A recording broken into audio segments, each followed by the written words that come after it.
केंद्रीय कर्मचारियों को मिलने वाले महंगाई भत्ते में सरकार ने बढ़ोतरी कर दी है।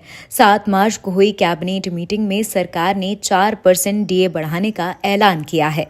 ये 1 जनवरी 2024 से लागू होगा।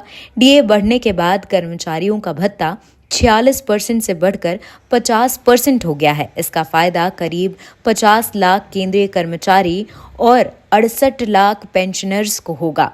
डीए 46% बढ़कर 50% होने के कारण अब मकान किराया भत्ता भी बढ़ जाएगा।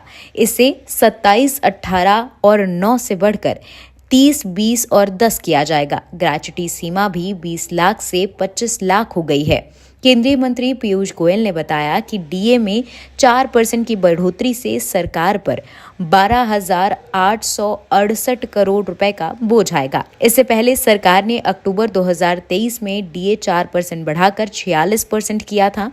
महंगाई भत्ता साल में 2 बार जनवरी और जुलाई में बढ़ाया जाता है। महंगाई भत्ता महंगाई बढ़ने के बावजूद सरकारी कर्मचारियों के जीवन स्तर को बनाए रखने के लिए दिया जाता है।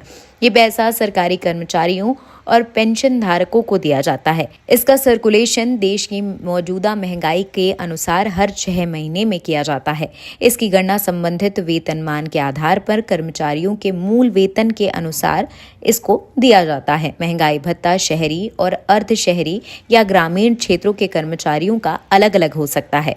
आसान भाषा में अगर समझें तो बेसिक सैलरी में ग्रेड सैलरी को जोड़ने के बाद जो सैलरी बनती है उसमें महंगाई भत्ते की दर का गुणा किया जाता है। जो नतीजा आता है उसे ही महंगाई भत्ता या डीए कहा जाता है। अब इसका एक उदाहरण ऐसे समझ लीजिए, जैसे मान लीजिए आपकी बेसिक सैलरी 10,000 रुपए है और ग्रेड पे 1,000 रुपए है। दोनों को जोड़ने का टोटल के बाद 11,000 रुपए हुआ। अब बढ़ने वाले 50% महंगाई भत्ते के लिहाज से देखें तो ये 5,500 हुआ। सबका जोड़ने के बाद टोटल सैलरी आपकी 16,500 रुपए हो गई। वहीं 46% डीए के लिहाज से आपको 16,060 रुपए बेसिक सैलरी मिल रही है।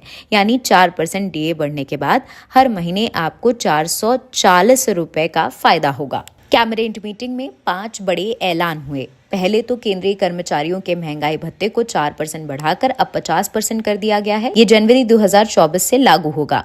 दूसरा, पीएम उज्ज्वला योजना के लाभार्थियों को 300 रुपए प्रति सिलेंडर की सब्सिडी 1 साल और मिलती रहेगी।